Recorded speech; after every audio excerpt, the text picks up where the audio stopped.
Woo, man, let me tell you something. You guys, I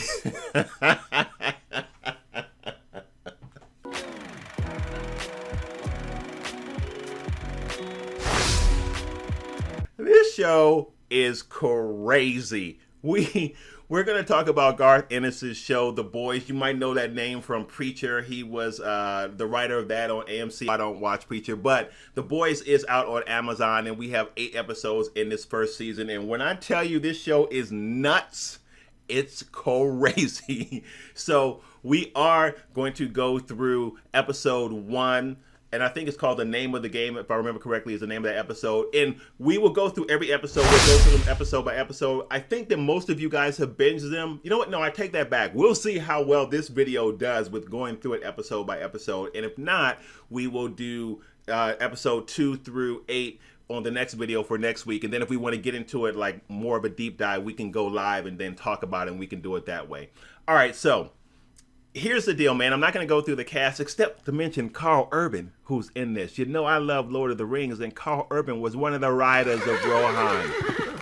So the cast is phenomenal. The acting is phenomenal. The visuals are phenomenal. Like, the budget for this must have been pretty big because the visuals are absolutely fantastic. So let's set this up a little bit before we deep dive into episode 1. So here's the deal. This is really a subversive take on superheroes. So in this world, superheroes are celebrities. They're movie stars. They've got brand deals. They've got agencies managing their careers. That's the framework that you need to know. So there are about 200 superheroes in the world right now, and they're actually like tiered superheroes. So you got like your C group, and then your B group, and then your A group. So the A group is a group called the Seven, and they're managed by a company called Bot, and they are 7 of the world's mightiest heroes. Now, what's cool about this series is that all these heroes are kind of a take or a spin-off of the heroes that we know so well. So there's a Flash character, there is a Superman character. So we have all these different characters that we're familiar with that these heroes are kind of based off of. Essentially, in this episode, a couple of different things happen. When it opens, it's kind of cool because it's like 2 kids walking across the street, and they're having a conversation about their favorite superheroes, right?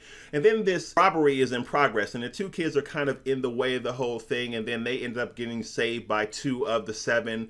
Queen Maeve is one, and then Homelander is the other, and he's kind of like the Superman, the leader of the 7. So they end up getting saved, and then a number of different things happen throughout the episode. We have one hero that's part of the 7 called A-Train that literally kills someone in the middle of the street. We have Huey, who's the star of the show. He's talking to his girlfriend on the curb, and they're standing in the street. A-Train comes running by, and literally he burst through her. Like, burst through her in the sense that when you see him go through her, you see blood, guts, you can see spines, you can see bones just fly everywhere. So he bursts through her. So Huey is in shock because he loses his girlfriend. He's even more upset because A-Train, during an interview, when they're asking what happens, he says, well, I don't know what happens. You know, she was in the street. I was in the middle of pursuing bank robbers, and I didn't even see her. I ran right through her. She was not in the street. She was standing on the curb, and A-Train hit her. Now, when you follow the rest of the episode, you'll see why he likely did that.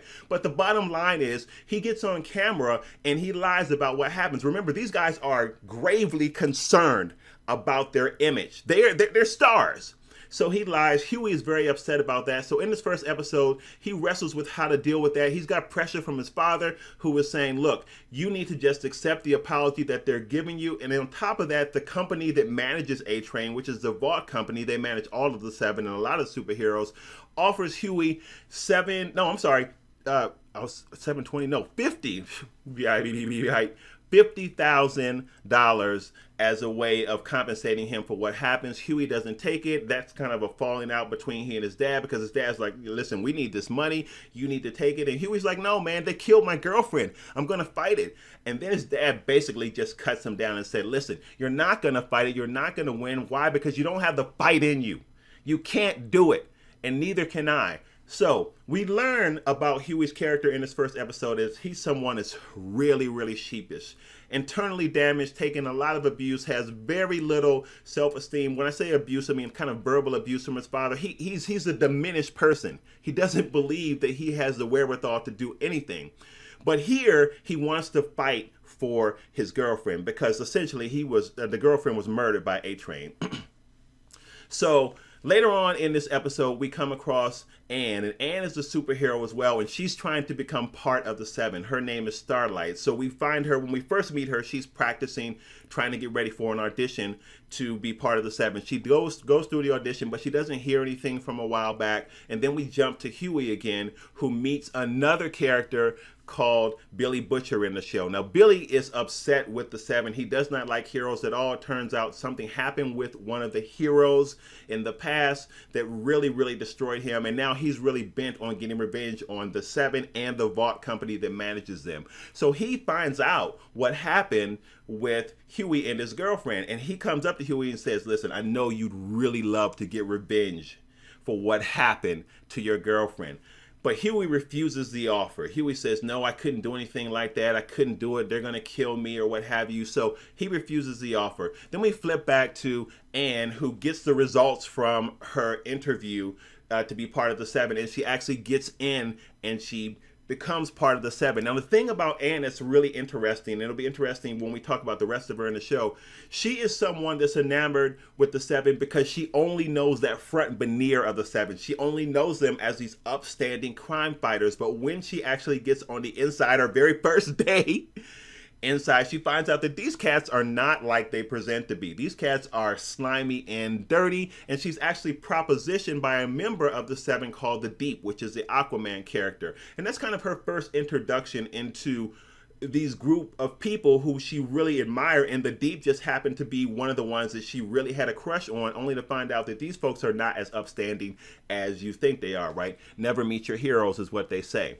We follow that story, and she's dealing with being a part of the group, and they put pressure on her to do things that are kind of unjust if she wants to be a part of the group. So now her whole idea, or her whole mindset about what the Seven is and kind of who they represent has been flipped upside down. Not to mention that this is a girl that has really been steeped in home values, very strong Christian values, and then to be part of a group that she thought was upstanding and upright, and to find out they're not, was very difficult for her. So we jump back now to Huey and Billy Butcher, again having another discussion about getting revenge on A-Train, but this time Huey accepts Billy's offer. And what Billy wants Huey to do is to go in and plant a bug in the main hall of the Seven. He's going to go in, he's going to tell them, listen, well, I accept your offer, I changed my mind. He's going to get a personal apology from A-Train, and while in there, his goal is to plant the bug. Well, when he first gets in there and he encounters A-Train, he kind of has this flashback, and he just sees A-Train standing there with all this blood on his face, and he just freezes.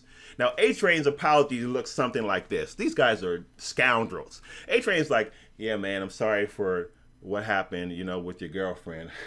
Or whatever, or something like that. That is literally how he looks. And Huey's just kind of standing there, kind of shell-shocked. But he's not able to do anything. He's not able to plant the bug. He doesn't sign the release. He says, well, can I go to the bathroom? And then he goes into the bathroom. He throws up because of the tension of what he's about to do. He's also scared. He looks at the bug that Butcher gave him to plant, and he drops it. And then he searches for it. He finally finds it. He gets himself together in the bathroom. Then he goes out. What he doesn't know is another member of the Seven is in the bathroom, translucent. This is a guy who can make himself invisible. We find out he's a bit of a pervert because he likes to hang out in the bathroom, making himself invisible, looking at women. They share the same bathroom in there. So he sees Huey drop that bug, and he follows him. Huey goes out, signs the papers, plants the bug, and then later on we find Huey at work at night in the shop. Well, it turns out the translucent has followed him into the shop and really begins to beat the stuffing out of him because he knows that Huey planted the bug. And he's asking Huey, who are you? Why did you do this? Are you some kind of spy? You know who we are. We're the Seven. We're the world's mightiest heroes. Now, mind you, he's saying this as he's really beating the crap out of Huey. And then at the last second, Billy Butcher drives the car through the shop where Huey is working, ends up hitting Translucent, who at this point is still invisible. But we see him fly through the store, and we see the impact that Translucent makes in the wall. And then he and Billy start to get into it, and they're hitting and they're punching and they're fighting each other. And the show pretty much ends there with episode 1 of The Boys. So here's my thinking about The Boys. Number one, I think the idea and the concept is really, really super interesting. And I listen, guys, come on. I totally see something like this happening in real life. If there was a Superman, if there was a Spider-Man or whoever, I'm sorry, Spidey, you know I love you, man. You were one of my favorites as a kid. If there were superheroes, I could totally see them being bent to the will of the public. I could totally see them being seduced by fame, riches, popularity, all of that stuff.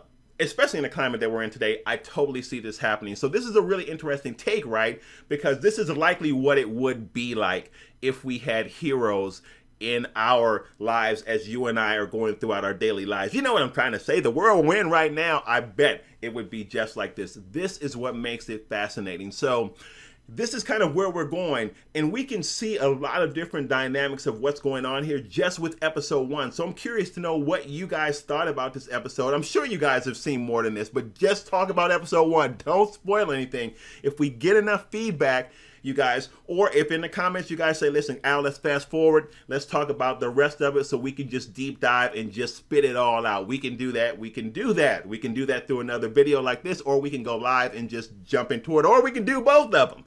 It's up to you. So I think the show is really well produced. The show is very, very graphic, though. It is a hard R. Ooh-wee! It's a crazy show. Oh, my guys. I don't think I've never seen anything like it. Whew. Peace, guys.